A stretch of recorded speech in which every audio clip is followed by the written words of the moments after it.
Hey YouTube world, welcome back to another video. तो आज का जो हमारा टॉपिक है वो है इन्यूमरेशन के ऊपर। इन्यूमरेशन जो होता है हमारा एक इंटरफेस होता है, ठीक है।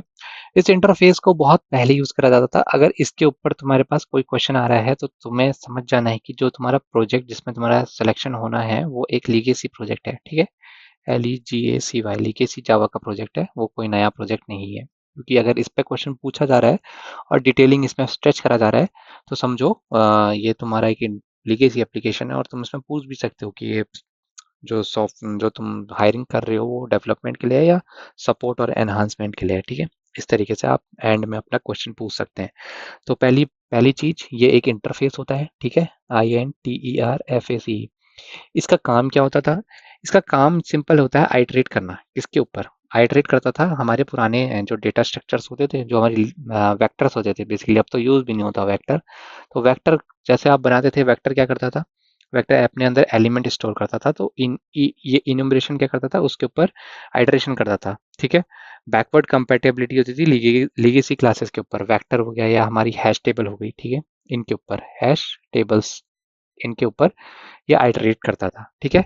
और पिछली वीडियो में हमने देखा था मॉडर्न वर्ल्ड में हम क्या करते हैं, हम आइटरेटर्स का यूज करते हैं। ITERATOR आइटरेटर करते हैं, या फिर एनहांस फॉर लूप कहते हैं उसे, या फॉर ईच लूप। इस तरीके के लूप्स को अब यूज करा जाता है, इनम्बरेशन को यूज नहीं करा जाता है, ठीक है। तो ये क्या होता है, पुराने टाइम पे यूज करा जाता था और रीड ओनली कैपेबिलिटी देता था, ठीक है। इसमें इसमें दो दो मेथड आते थे। दो मेथड क्या क्या आते थे? एक नेक्स्ट एलिमेंट, ठीक है। नेक्स्ट एलिमेंट, ELEMENT, ये बहुत फेमसली यूज होता था। दूसरा इसमें एक और आता था, उसका नाम होता था हैज मोर एलिमेंट, ठीक है। ये बुलियन होता था, ELEMENT, ठीक है। तो ये दो फंक्शन इसमें यूज होते थे। अगेन ये फॉरवर्ड ओनली होता था। जैसे कि आइटरेटर, हमने पिछली वीडियो तक अपने क्या डिस्कस करा था, आइटरेटर भी क्या है, सिर्फ फॉरवर्ड ओनली है, जब हमने डिफरेंस देखा था ना, याद है। तो ये भी क्या होता था, इन्यूमरेशन भी फॉरवर्ड ओनली है, ठीक है। ये फॉरवर्ड, FORWARD, ठीक है। फॉरवर्ड ही जाता है, बैकवर्ड नहीं आता है, ठीक है। और इसमें कोई रिमूव करने का कोई तरीका नहीं होता है, ठीक है। इसमें आप रिमूव नहीं कर सकते हो, बस यूज कर सकते हो, ठीक है। एन्यूमरेशन और इस इनम सेट पर कंफ्यूजन नहीं होना है। ENUMERATION, इनमरेशन और enum set, enum set. Enum set हम पहले भी डिस्कस करे थे, अगर आप लोग को याद होगा तो। इनम सेट तो यहाँ पे हमने डिस्कस करा था। इनम सेट क्या होता है? इनम सेट जो होता है वो बेसिकली क्या करता था, वो वैल्यू, कांस्टेंट वैल्यू स्टोर करने के लिए यूज होता है, ठीक है। ये आइटरेटर है, दोनों में फर्क है। ऐसा मत समझना कि ये इसका फुल फॉर्म। इंटरव्यू देते समय कई बार दिमाग चलना बंद हो जाता है, तो तब बता रहा हूँ, ये कांस्टेंट से रिलेटेड है।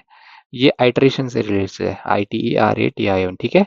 ये ऐसा समझ लो, आइटरेटर का दादा है ये, ठीक है। इतनी सी बात। और इसमें क्या होता था, मतलब लीगेसी है, तो मैं बोलूंगा कि इसको कंफर्म करके चेक करिए आप कि आपका जो प्रोजेक्ट जिसमें जा रहे हो कहीं आप उसमें तो नहीं जा रहे हो। पता मैं वीडियो किस लिए बना रहा हूँ? इसलिए बता रहा हूँ क्योंकि इनमरेशन अगर आप जावा 8 भी आज देखते हैं तो उसमें छोटा सा कॉन्सेप्ट रहेगा इसका, इनमरेशन का। क्योंकि पुराने जो सॉफ्टवेयर्स होते हैं वो चलते हैं इसमें, लीगेसी कोड्स को कोई भी टच नहीं करता है एक बार जाने में, ठीक है। तो इनोवेशन क्या है, लीगेसी आइटरेटर है। ओल्ड कलेक्शन फ्रेमवर्क में आता था। इनम सेट मॉडर्न है, हाई परफॉर्मेंस है। Set design exclusive of enum है, मतलब एक्सक्लूसिवली कांस्टेंट यूज कराता है। रिट्रीवल ज्यादा फास्ट इसका होता है। और तो और अब अगर हमें कुछ आइटरेट करना होता है तो आइटरेटर से कर लेते हैं, या फॉर ईच लूप लगा के हम उसे आइटरेट करते हैं। इनमरेशन आज के डेट में तो यूज नहीं होता है किसी प्रोजेक्ट में, ठीक है। तो होपफुली तुम्हें ये जानकारी पसंद आई होगी। पसंद आएगी तो लाइक से सब्सक्राइब जरूर करना, अपने दोस्तों के साथ साझा जरूर करना। मिले कोई क्वेश्चन होगा तो कमेंट सेक्शन में आके जरूर बताना। अगली वीडियो में मिलेंगे।